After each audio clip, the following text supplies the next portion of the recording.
ओम शांति।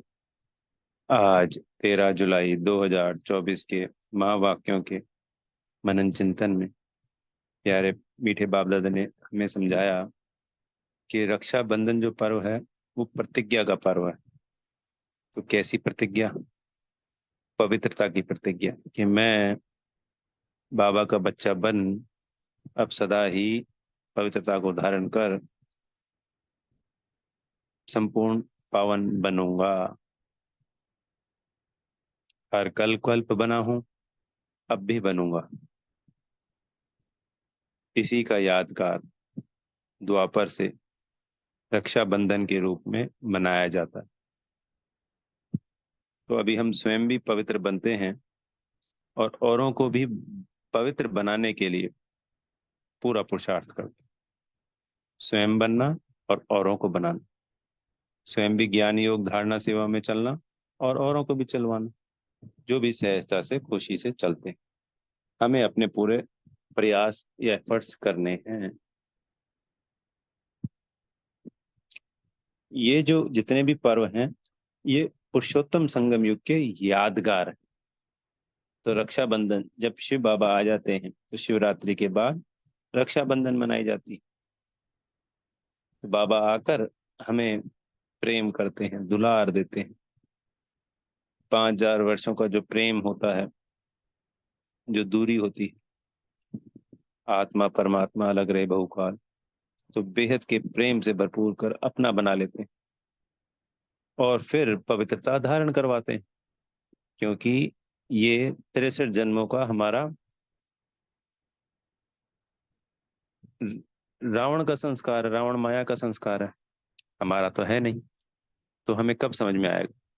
जब वो अपना बना लेंगे, जब वो हमें प्यार से समझाएंगे तो हम इस विकार को सदा सदा के लिए छोड़ देंगे। क्योंकि ये दूसरे विकारों की जड़ है। तो जड़ को काट दिया तो बाकी के कटना आसान हो जाते हैं। पेड़ की अगर जड़ को काट दो तो पेड़ खत्म है। एक तो देहभान को भी खत्म करना होता है। जब हम अपने को आत्मा समझ किसी और को भी आत्मा समझते हैं, तो बाबा ने आज उदाहरण दिया, कोई स्त्री सामने आई तो अपने को आत्मा समझ बाबा परमात्मा को याद करना है, उनको भी आत्मा देखना है, उनकी याद में रहना है, तो उसका प्रभाव समाप्त हो जाएगा देहभान का। इसलिए बाबा कहते हैं दूसरी के शरीर को नहीं देखना, सबको आत्मा देखना है, आत्मा।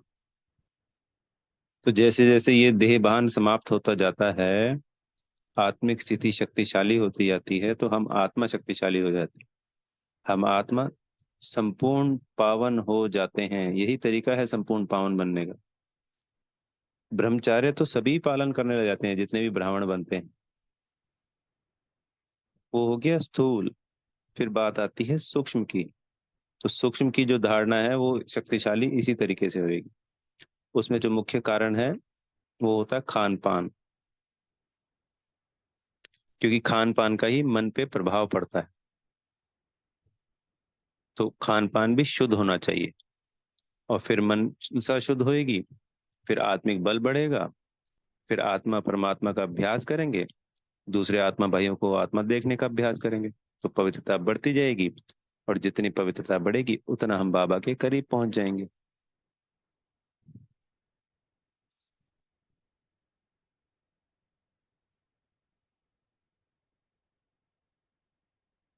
तो पुरुषोत्तम संगम युग पे हम पावन बनते हैं। फिर द्वापर कलयुग में इसी पावन बनने का यादगार रक्षाबंधन के रूप में मनाया जाता है। तो पहले पहले ब्राह्मण बांधा करते थे राखी, और वो पावन भी रहा करते थे। जो मंदिर का पंडित जी होते थे वो परिवार नहीं होता था, अलग होते थे, ब्रह्मचारी होते थे ज्यादातर, क्योंकि ये कायदा है। फिर समय बदलता गया, तमो प्रधानता बढ़ती गई। अब तो पंडित जी का परिवार ही मंदिर में रहता है।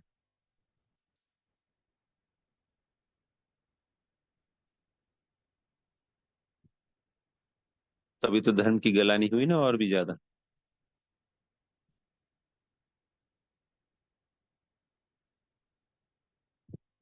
फिर बाबा ने कहा कि तुम्हें इस योग बल से सब कार्य आपे ही मतलब योग बल बढ़ाना है जिससे सारे कार्य आप ही सहजता से हो जाएं, और विश्व का मालिक इसी योग बल के आधार पे बनता है। ज्ञान, धारणा, सेवा उस योग बल बढ़ाने का एक माध्यम है, एक जरिया है। जब तक वो तीनों नहीं होंगे तो योग बल बढ़ नहीं सकता है। योग बल क्या हो गया? आत्मा समझ, परमात्मा से सर्व शक्तियां लेना, अपना आत्मिक बल बढ़ाना। ये योग बल से फिर प्रभाव निकलता है। जैसे किसी कुर्सी का प्रभाव ना कहो, कोई आदमी इतने प्रभावशाली होते हैं कि सामने वाला कहता है कि मैं मना ही नहीं कर सका उसको। वो उस आत्मा का प्रभाव होता है।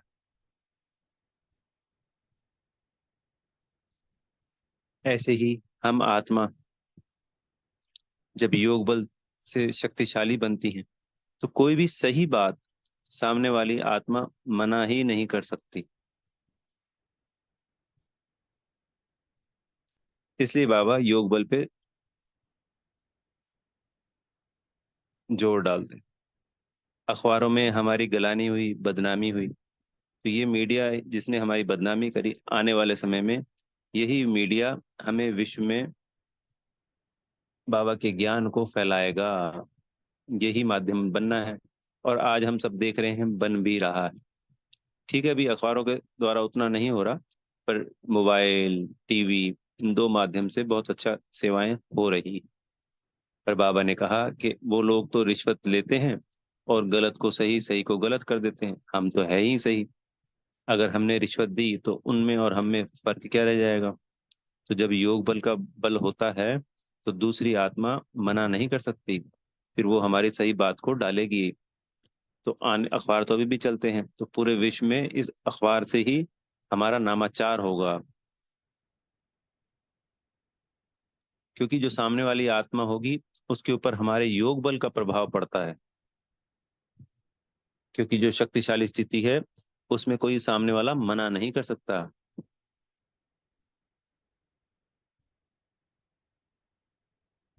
तो अपने योग बल को, आत्मिक बल को हमें बढ़ाते रहना है।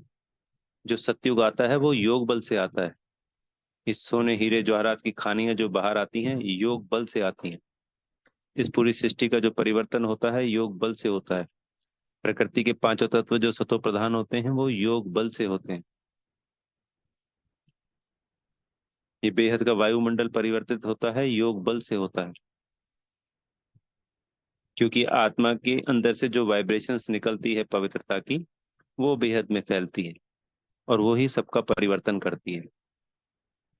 बाबा जो तीर लगने की बात कहते हैं, तो ज्ञान के साथ योग बल की वजह से तीर लगता है। तीर चलाने के लिए क्या चाहिए? बल चाहिए होता है। उसको चलाने का तरीका सीख लिया, पर निशाना लगाना वो साधना हो गई, तपस्या हो गई, एकाग्रता हो गई।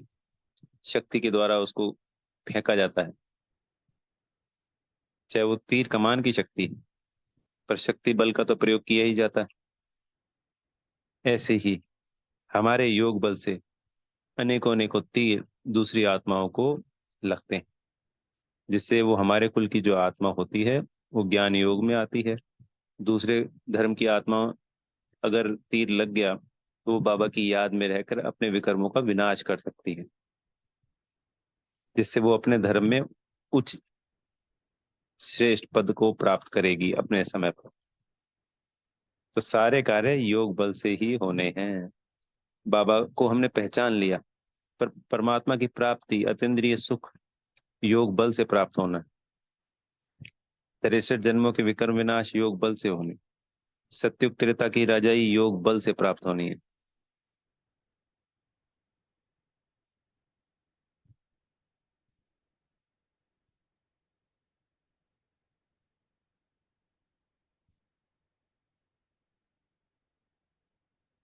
तो सदा बाबा की याद में रहकर अपने योग बल को बढ़ाना है।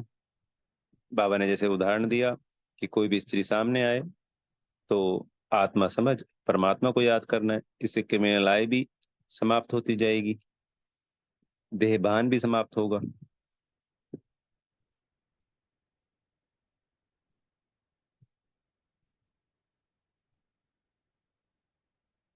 फिर बाबा ने कहा ये कुंभ का मेला भी यही है।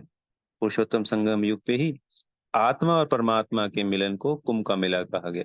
हम बच्चे इकट्ठे होते हैं ना, 33 करोड़ तक इकट्ठे होंगे, कुंभ का मेला हो गया। सागर हो गए शिव बाबा, हम सब नदियां हो गई, नदियां जाके सागर में मिल गई, आत्मा परमात्मा का मिलन हुआ। इसी कुंभ के मेले का यादगार द्वापर कलयुग भक्ति में मनाया गया। फिर बाबा ने आज एक बात कही समझाने की, कि शिवरात्रि के बाद क्या आता है? रक्षाबंधन, फिर आती है कृष्ण जन्माष्टमी, और फिर आता है दशहरा। तब की जन्माष्टमी के रक्षाबंधन के बाद दशहरा आना चाहिए था, फिर जन्माष्टमी आनी चाहिए थी।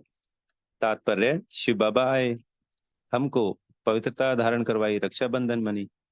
फिर रावण का अंत हुआ, क्योंकि इस पवित्रता के आधार पे तो रावण का अंत होता है। फिर रावण के अंत के बाद जब कलयुग समाप्त हो जाता है, तो सतयुग में श्री कृष्ण का आगमन होता है, तो जन्माष्टमी होनी चाहिए। जबकि वो भक्ति के अंदर इसको उल्टा दिखा दिया गया। तो बाबा कह रहे हैं, ये तुम भी समझ सकते हो और तुम समझा भी सकते हो, क्योंकि जो भक्ति है वो क्या है? वो अंधश्रद्धा है, एक दलदल है, उसमें सब फंसे पड़े हैं। तो इस ज्ञान के आधार पर और योग बल के आधार पर ही इस दलदल से निकाला जा सकता है। स्वयं भी हम निकलते हैं और दूसरों को भी निकाल सकते हैं, वरना निकल नहीं सकते।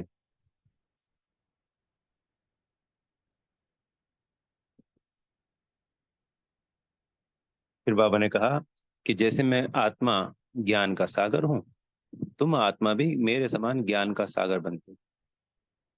परम इसलिए शब्द जोड़ा गया कि मैं परम धाम का रहने वाला हूँ, परमात्मा। आप भी वहीं के रहने वाले हो, पर हम सब हैं एक ही आत्मा। साइज में, रूप में, गुण शक्तियों में बाबा अपने मतलब साइज रूप में तो हम हैं ही उनके समान। पर अगर हम काले हो गए, पतित हो गए, पतित से संपूर्ण पावन भी बनते हैं, और बाबा समान ज्ञान का सागर भी बनते हैं। बाबा ने मास्टर ज्ञान सागर नहीं किया शब्द, ज्ञान सागर का। तो आत्मा उनके समान ही बनती है। परम शब्द सिर्फ परम धाम में रहने की वजह से लगता है। हम जन्म मरण में आ गए, और परम पिताजी जन्म मरण में नहीं आए। तो वो जो भक्ति में कहते हैं कि वो हजारों सूर्यों से तेजों में है, बाबा ने कहा वो सब गपोड़े हैं। तो हमें इस ज्ञान का मनन चिंतन भी करना है, योग बल भी बढ़ाना है, संपूर्ण धारणाएं भी रखनी है, और सेवाओं में भी जाना है, मनसा वाचा कर्मणा, तन मन धन से। तो फिर हम कैसे बन जाएंगे बाबा समान? तभी पास विद ऑनर 8 हैं, और बाकी के 100 भी हैं उसमें नंबरवार। तो वो सब क्या बनते हैं? बाबा समान ज्ञान का सागर।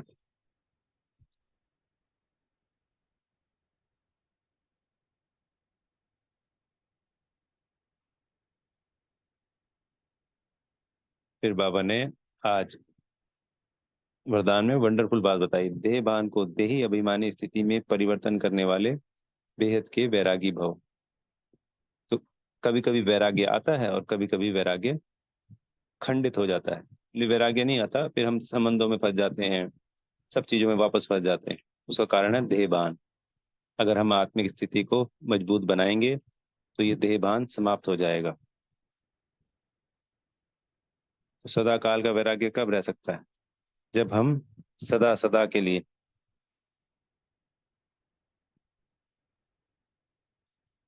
देहभान को समाप्त करेंगे, सदा आत्मिक स्थिति में स्थित रहेंगे, तभी ये बेहद का वैराग्य सदा काल के लिए रहेगा।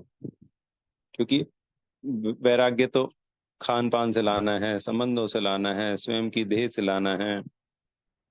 अनेक विषय वस्तु पदार्थ, किसी को मोबाइल पसंद है, किसी को घूमना पसंद है, किसी को टीवी पसंद है, अनेकों अनेक शौक हैं। तो सभी से तो वैराग्य लाना होता है ना, संपूर्ण संसार से वैराग्य लाना है। तो ये जो आत्मिक स्थिति है, आत्मिक बल है, यही हमें संपूर्ण वैराग्य दिला सकता है।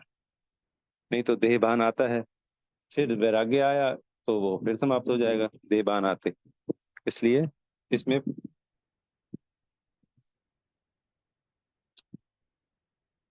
देहभान के जो अनेक भिन्न भिन्न रूप है, उनको जानकर देहभान को देही अभिमानी स्थिति में परिवर्तन करना। ये है विधि बेहद के वैराग्य बनने की। अच्छा, ओम शांति। बेहद का धन्यवाद प्यारे मीठे बाप दादाजी का।